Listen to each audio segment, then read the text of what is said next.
If you want something, bro, you need to work for it. There is no negotiable, you need to work for it. Before we get into that, hello, my name is Jegasona. I'm an MMA fighter on self-improvement. I've had over 20 MMA fights, and I'm here to spread some knowledge. When I was younger, I was about 12, I think. I realized that I wanted to be an MMA fighter. I think I spoke to my coach about it a little bit, and he was like, yeah, man, we'll get you trained up.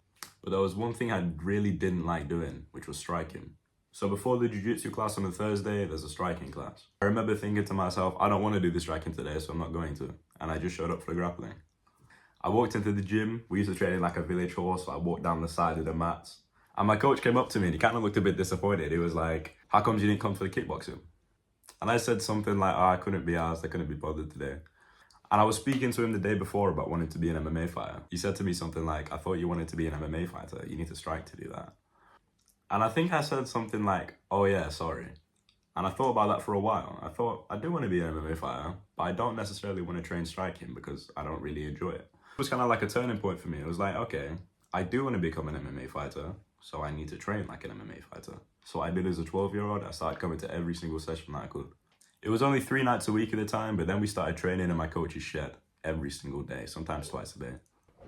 And if 12-year-old me can do that and make that decision, you definitely can too. And I'm so grateful for my younger self for training when he didn't want to make me the fighter I am today. And this applies to anything. I'm very grateful for my younger self for making this YouTube channel. Because now, as my future self, I don't have to get everything started up. I don't have to learn how to fucking chop up videos and shit, because my younger self did it for me. Do not be a dick to your future self. If anybody else did that to you, imagine how fucking pissed off you'd be. If my younger self just decided to be a bitch and not train, he is essentially stealing something from my future self. Stealing progress. And imagine if somebody else did that to you. You'd be fucking very angry.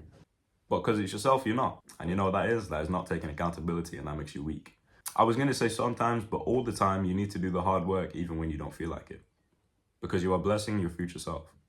It's the same with your sleep as well. If you decide to stay up late, fucking talking to some girl, scrolling on TikTok, watching TV, you're stealing performance from your future self the next day.